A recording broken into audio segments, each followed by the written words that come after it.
St Patrick's Day parades have been cancelled in Dublin, Cork and Waterford today following concerns over the coronavirus.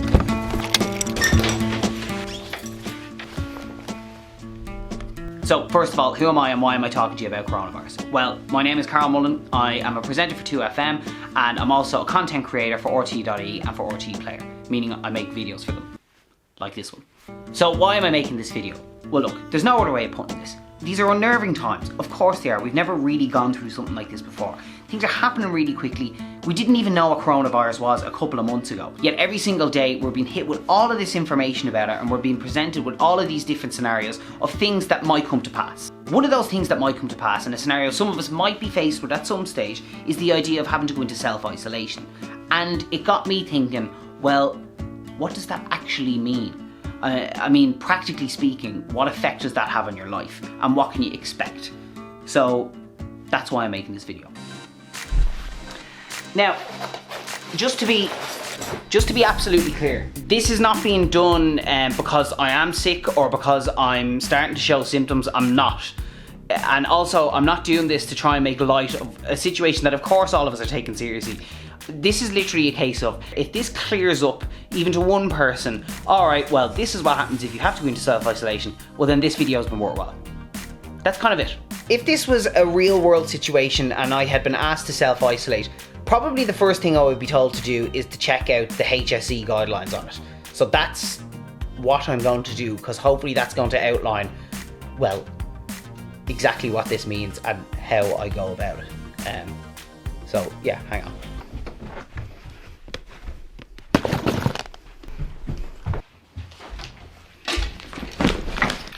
Okay, HSE, self-isolation. Self-isolation means staying indoors and completely avoiding contact with other people.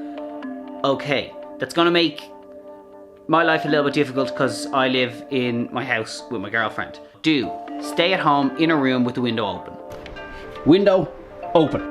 Wash your hands properly and often. Use your own towel. Do not share a towel with others. Do not share your things. Do not invite visitors to your home. It's okay for friends, family or delivery drivers to drop off food or supplies. So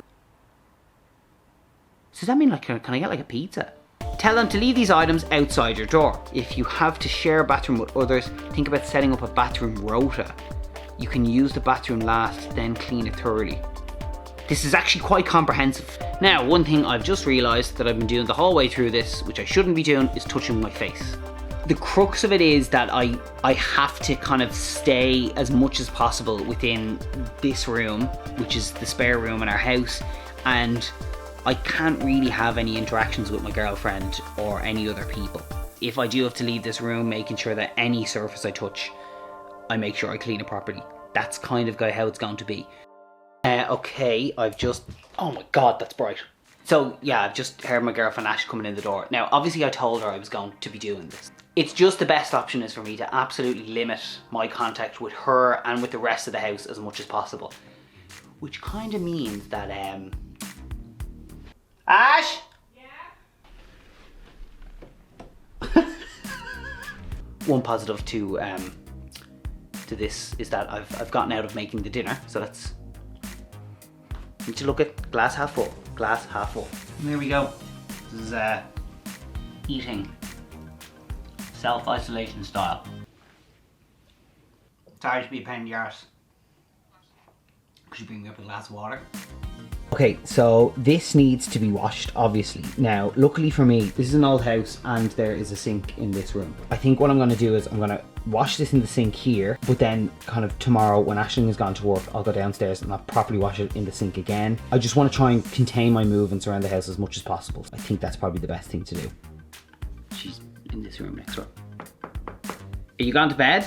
So I can go into the bathroom. This is our life now for the next couple of days. That's how we're communicating. Either through the wall or through the phone. This has turned into quite an interesting exercise. Now look, again, I'm not sick and I'm literally just trying to replicate this scenario as accurately as possible by following the HSE guidelines. That has meant that like me going and taking a pee for 2 minutes before going to bed turned into a 40-minute deep clean of the bathroom. So I'll get a little bit more into that tomorrow. and we'll talk a little bit more about, I suppose, generally how I'm managing to contain myself within a house with another person when it comes to, like, you know, the delf from earlier on, the bathroom. There's a lot of things to consider. See you then.